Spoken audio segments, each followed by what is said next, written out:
Madam, আপনি হুদাই কষ্ট পাইতেছেন। দেখেন আমার কিছু হয় নাই, সামান্য একটু গুলি লাগছে। আমি ঠিক আছি ম্যাডাম। গুলিটা যদি তোর হাতে না লাগা তোর বুকে লাগতো তাহলে আমি নিজের কেমনে ক্ষমা করতাম। রাসেল, তোমারে গুলি করছে কেডা? তুমি তো ভালো মানুষ। ভালো মানুষই তো গুলি করে, তুই আমাকে গ্রামে দেখোস নাই? স্যার তুই একটু বাইরে গিয়ে খারাস না কেন? আমি এই পোলাটারে ইচ্ছা মতন বইকা দিব যাতে খারাপ মানুষের কাছে আর না যায়। আচ্ছা, অল্প কইরা বইক। রাসেল অনেক ভালো মানুষ। আচ্ছা তুই বাইরে যাই খারাপ।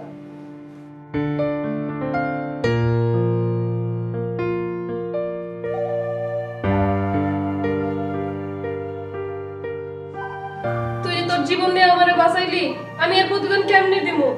ম্যাডাম, এটা আপনি কি করেন? আপনি তো আমাকে জীবন, আমার মা বাবা। আপনার লাগে আমি কেন, আমার গ্রুপের সবাই হাসতে হাসতে মরতে পারো।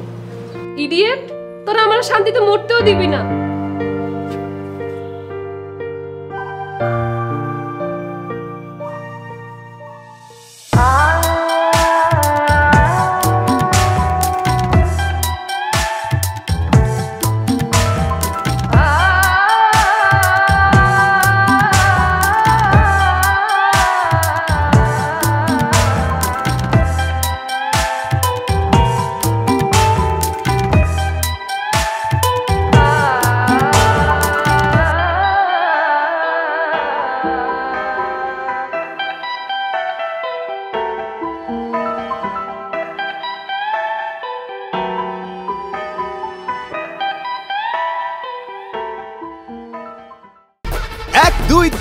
ঢাকায় জমি জিতে নিন 100% ক্যাশব্যাক সহ 20 কোটি টাকার পুরস্কার। চাচা, বিয়েটাও কি আপনি আমার পক্ষ থেকে নেবেন নাকি আকাশ চাচার পক্ষ থেকে নেবেন?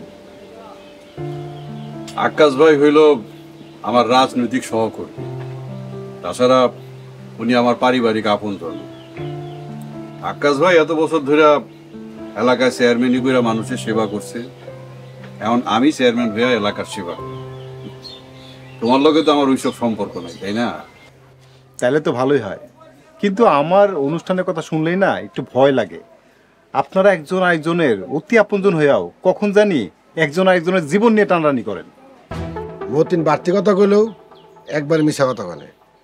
তয় এই গ্রামের মানুষ আর আমি যতদিন বাইসা আছি, চেয়ারম্যান হিসেবে আমার সেবা পাইব। না না না না না, আপনাকেও বয়স হয়েছে, ভুলে যাওয়াটা স্বাভাবিক, এটা দোষের কিছু না। রাতুল মাস্টার নির্বাচনে ভোটে আগায় আছে, এইটা আপনারা ভুলে যান, কিন্তু এই দেশে যে গণতন্ত্র আছে এইটা ভুলে যান না। জনপ্রতিনিধিত্ব কারো বাপ দাদার সম্পত্তি না যে সারা জীবন জোর করে ধরে রাখবেন। না না না আকাশ ভাই, ভাবছিলাম এই 3-4টা দিন আপনি কই আজেরা পেশাল বাদ দিয়া বিয়ার আমেজে কাটাম। আপনারা তো একই গান সব জায়গায় গাইতে থাকেন। কাম আমাগো হইলেও হাতে কোনো কাজ রাখেন। আমরা কি করব? অনুষ্ঠান দেখুম আর গল্প করুম আর খাওয়া দাওয়া করুম। কি বলো মাস্টার? হ্যাঁ, এইটা ঠিকই কইছেন। আমরা সব প্রতিহিংসা ভুইলা নিজেরা নিজেরা গল্প করবো। এই ইউনিয়নের কি কি উন্নয়ন করা লাগে, কেমনে কি করা লাগে, আমরা সেটা নিয়ে কথা কমু। আর চেয়ারম্যানের চেয়ার নিয়ে আমরা কোনো কথা কমু না। আমরা খালি মানুষের কি করে সেবা করতে হয়, মানুষের উন্নয়ন করতে হয়, সেটা নিয়ে কথা কমু। মাস্টার, এত বছর আমি গ্রামের মানুষের সেবা দিয়েছি, মরার আগ পর্যন্ত মানুষের সেবা দিয়েই যাব। মরতে চাও নাকি সারা জীবন মানুষে মারতে চাও তা কে জানে? এই বলতি চা দে। আকাশ চাচা, কেশ মেরে কথা বলা বন্ধ করেন, তাহলে কিন্তু বিয়েটার অবস্থা ভালো হইব। মাস্টার, এইসব আলোচনা আর না করি, বিয়ের আলোচনা করি, এটাই ভালো। গুলতি চা দে, চা দে, সবাই চা দে। 2টা ধরে চিনি কম দিয়ে দিই। হ্যাঁ না আমার আবার ডায়াবেটিস।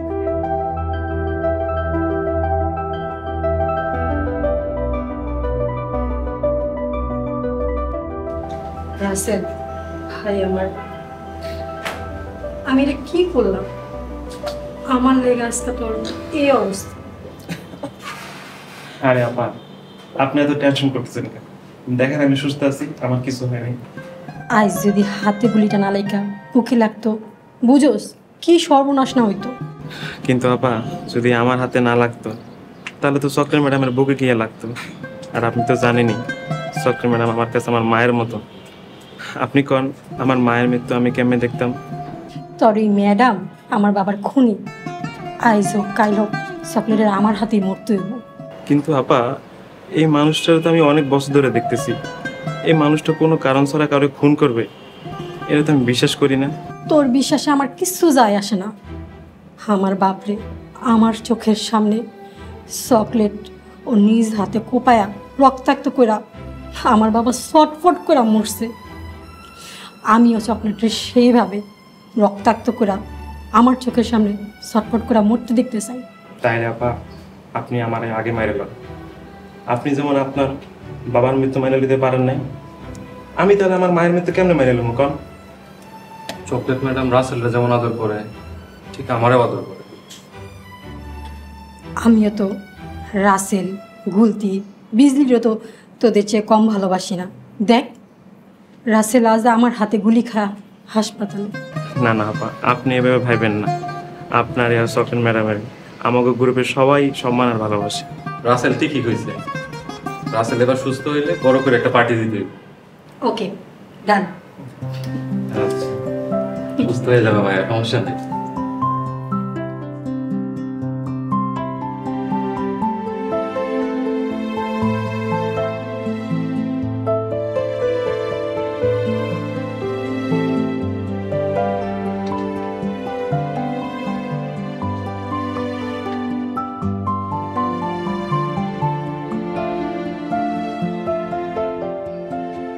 মিয়া, কাল গায়ে হলুদ, পরশু তোমার বিয়া, আর তুমি এমনি মন মরা হয়ে বই রইছো।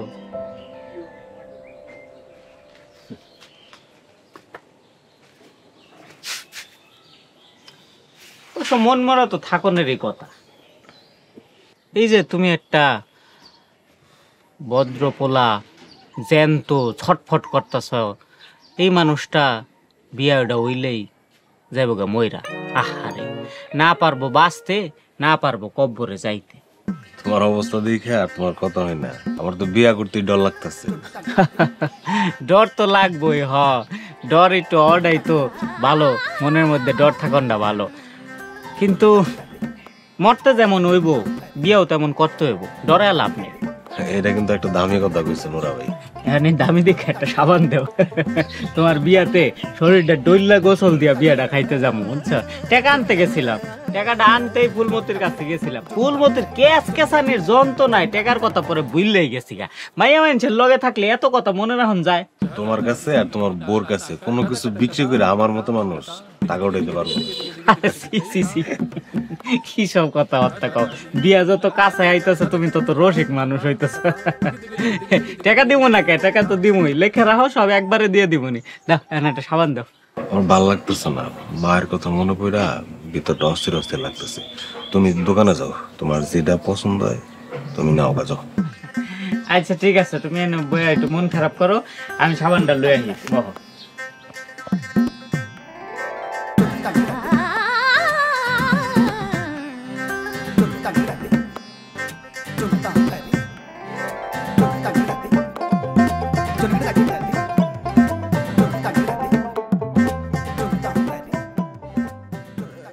এরিশকালা যাইবা? আইজা, পুরুষ মানুষের যত কাম আমার লগে, আর তুমি আমার থেকে পালায় যেতে চাইতেছো?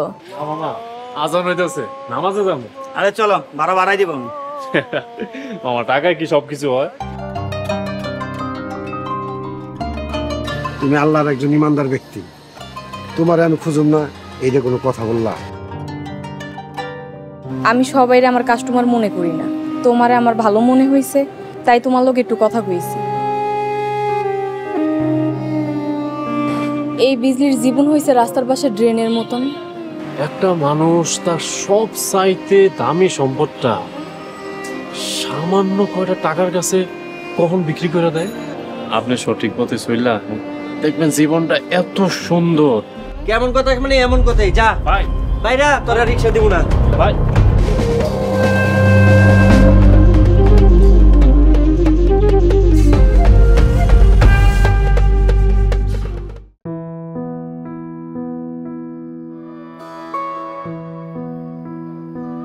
কি রে গতি, একটা দিন তো সহ্য হইল না, আজকে রাতে আও লাগলো।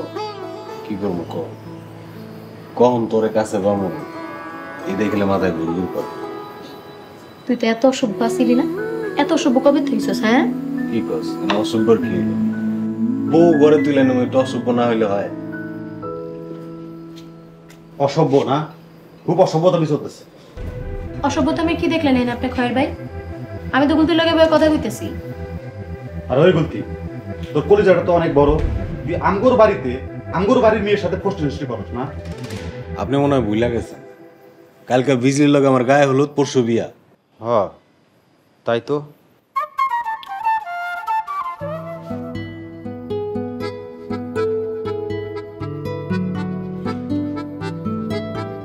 ওই বিয়া হইব, বিয়া তো এখনো হয় নাই, এই রাতের বেলা পোস্ট হিস্ট্রি করতেছস না? এটা চেয়ারম্যান বাড়ি, এই বাড়ির একটা ইজ্জত আছে, মান সম্মান আছে। পোস্ট ইন্ডাস্ট্রি কই করতেছি, আমি ওর লগে কথা কইতেছি, কথা কওয়া শেষ হলে চলে যাবো। ঠিক আছে, আমি এখন বাইরে যেতেছি, এসে যেন তোরে না দেখি। বাচ্চা যাইতেছে, নিশ্চয়ই কোনো কাম করতে। বাদ দে, ওর কামে আমগো কি আনে যাবে? তোর আর আমার বিয়েটা ঠিকঠাক ভাবে হইলেই হয়। তোরা খালি একবার ঘরে তুলা লই, তারপরে এই সমস্ত বাচ্চারা লাইথের উপরে রাখবো। আর আমারে?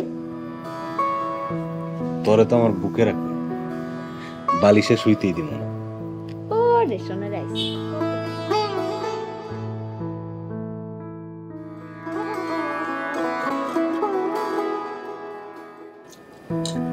এইভাবে গোস্ত দিয়ে ভাত খেলে টাকা গুলাইব?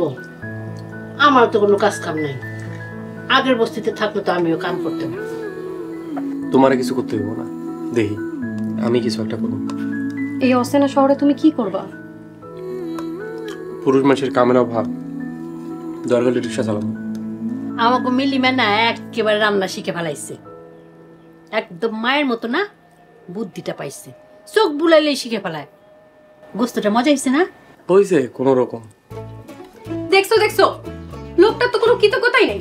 সাসি, তুমি ওর কাছ থেকে তরকারি বাটিটা লয়ে যাও তো, হ্যাঁ আজকে ডাল দিয়েই খাইব। আরে না, পাজিটা শয়তানি করে তোরে চাপানোর লইগা, ওর রান্ধনের কি বুঝে রে? রান্না কিন্তু আসলে মজা হইছে। হ, এর মজা তোমার আমি পরে দেখাম। কষ্ট হইলেও আমরা অনেক ভালো আছি, সবার থেকে লুকাইয়া একটু আতঙ্ক মুক্ত আছি। হ, এমনি করে কয়টা ডাল ভাত খাইতে পারলেই হইব। এই মারামারি খুনাখুনি আর ভাল লাগতেছে না। কিন্তু গ্রামে যে কি হইতাছে কে জানে। আরে গ্রামে চিন্তা পরে করিস, কারণ সবাই খাতাম নে, এটা মুরগির মাংস নেই। এই তুই নেই।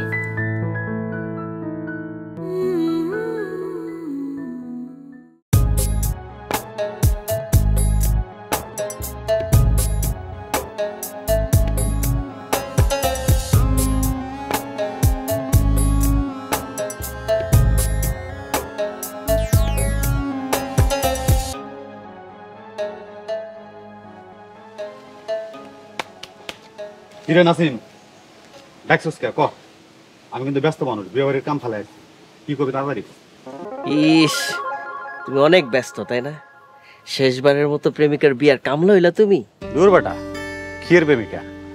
আমি তো চাইছিলাম বিজলির একটু খেয়াল রাখতে, বুঝোস না? আর ওই তুই ভুলে গেছিস না, তুই যে ফুলমতির বিয়াতে কামলা কাটছিলি, আমার কিন্তু এখন মনে আছে। আরে বেটা, আমার প্রেমিকা হইল জিনিয়া, এই কয়েকদিন তো ঢাকায় অল্লকেই ফুর্তি করে আইছি। আচ্ছা নাসিম, তুই এই মুখ দিয়ে এত চাপা মারস কেন? তোর যে অবস্থা, তুই জিনিয়া পায়ের জুতা হইতে পারবি না। আরে খয়ে, নাসিম যে কি মাল তুই কল্পনাও করতে পারবি। তুই এক কাম কর, তুই এনে বসে বসে কল্পনা কর আমি গেলাম। আরে ওই তুই তো গ্রাম ছেড়ে চলে গেছিলি, আবার আইসিস কেন? মরতে না? আহা হা হা, আমি বুঝি তোর কষ্টটা। নিজের পেটের খাবার যখন অন্য আরেকটা পেটে উঠা পড়ে, ওটার যে কষ্টটা আমি জানি। আজকে তোর লগে আমার শেষবারের মতো শোকের পার্টি দিব তোর লয়া। বিদেশি জিনিস আনছি, খাবি, টেয়া লাগবো না, চল। নাসিম, আসলে তোর একটা সত্যি কথা কই, তুই যে গ্রামে আসিলি না, আমার যে কত খারাপ লাগছে। গ্রামে যে কত মানুষ, তারপরে আমার হ্যাঁ মানুষ মনে হয় না, ধুধু মরুভূমি ফাঁকা মনে হয়েছে। আর তুই যখন এত করে কইতেছস, আমি কেন না করতে পারি? জানি তো তোমার কখন কোন ওষুধটা লাগবো। চলো দোস্ত, কোন দিক যাবি?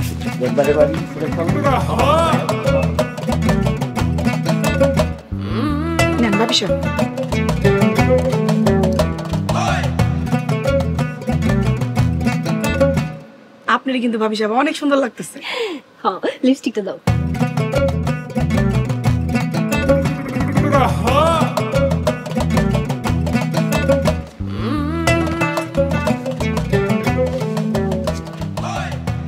কি গো সুন্দরী, তুমি তো দেখে এখনো ঘষা মাজা শুরুই করো নাই।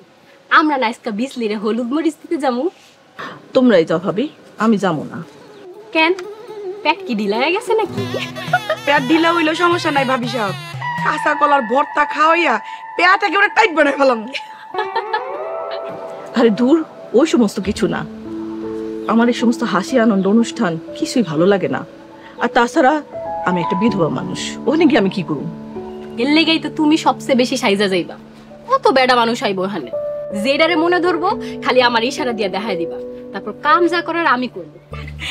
কোন কি ভাবি সাহেব, সব কাম যদি আপনি কইরা ফেলান তাহলে রাহেল আবার পছন্দ করে লাভ কি? আরে ননদের জামাইয়ের ভাগ পাই না আমি? এইটা কি ভাগ হইলো নাকি আপনি পুরান করে রাহেলা পারে দিলেন? তোমরা এই সমস্ত ফাইজলামি রাখো তো, তোমরা না আসলে আমার মনের অবস্থাটা বুঝতেছো না। রাহেলা, আমার মায়াডা ছাড়া আমার জীবনে আর কিছুই নেই। এই মায়াডার মুখের দিকে তাকায়া আমি তোমার ভাইয়ের মতন একটা অমানুষের লগে সারাটা জীবন কাটায় দিতেছি।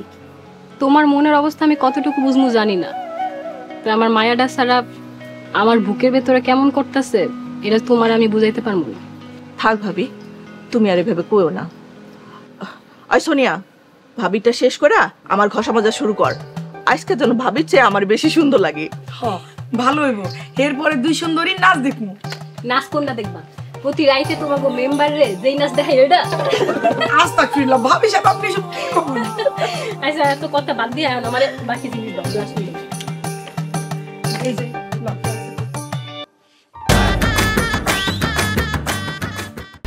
1, 2, 3 ঢাকায় জমি জিতে নিন 100% ক্যাশব্যাক সহ 20 কোটি টাকার পুরস্কার।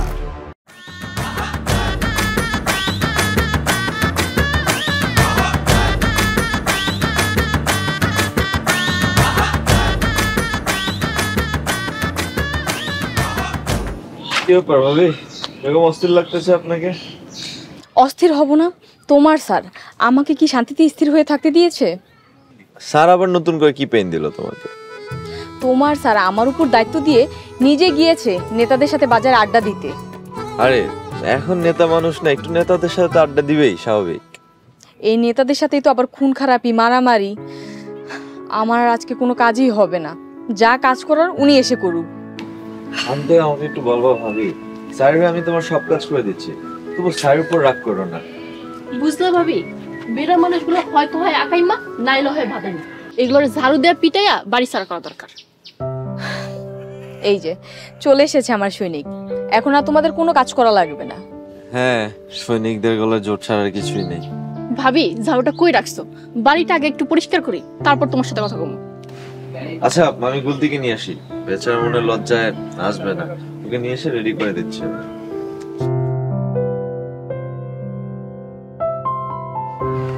চলো ভিতরে চলো।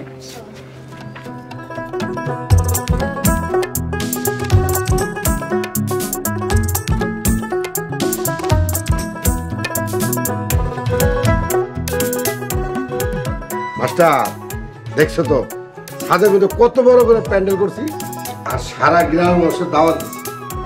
আর একটা ভালো খবর আছে, ঢাকা থেকে ব্যান্ড পাঠিয়ে দিচ্ছে। কি সব ঠিকঠাক আছে তো? চাচা সব ঠিকঠাক আছে। একজন বাবা তার মেয়ের বিয়েতে যা যা করেন আপনি তাই করছেন, কোনো কমতি রাখেন নাই। আমিও কিন্তু তোমার আর মায়ার বিয়াতে কোনো কিছুর কমতি রাখি নাই, কিন্তু আচ্ছা বাদ দাও, ওইসব কথা আজকে কয়ে কোনো লাভ নাই। চাচা আমার আর মায়ের বিয়েতে আপনি সন্তানের মতোই সব আয়োজন করছেন, আমি কোনোদিনই তা অস্বীকার করি না। মৃত্যুর আগ পর্যন্ত আমি মনে রাখবো। পুরার কথা বাদ দাও তো মতিন, আমার বাড়িতে নতুন অনুষ্ঠান, এখন সবাই নতুন করে আনন্দ করো। আনন্দের কোনো কমতি থাকবো না আকাশ ভাই। আমি তাহলে বাড়িতে গিয়া সবাই রেডি করে নিয়ে আসি। চাচা তাহলে আমিও যাই, গিয়ে বল কখনই আসি। ঠিক আছে, তাড়াতাড়ি এসো। চাচা চল।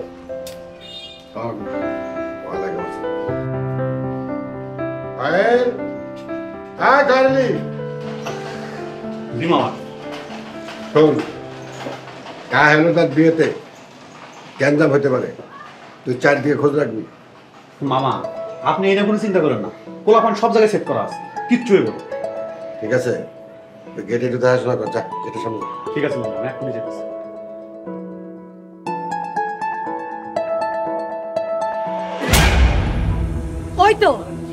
ওই তো মাস্টারের ভাই,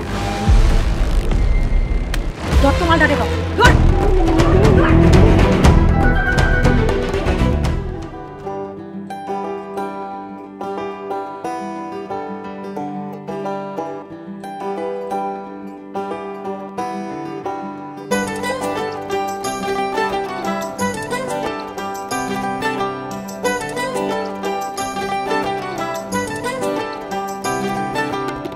তুমি বিনা প্রাণ বাঁচে না, না রে তুমি বিনা প্রাণ বাঁচে না, তুমি বিনা প্রাণ বাঁচে না, না রে তুমি বিনা প্রাণ বাঁচে না, তুমি না থাকিলে পাশে দুটি নয়ন জলে ভাসে, কোনো কিছু ভালো লাগে না, না রে তুমি বিনা প্রাণ বাঁচে না।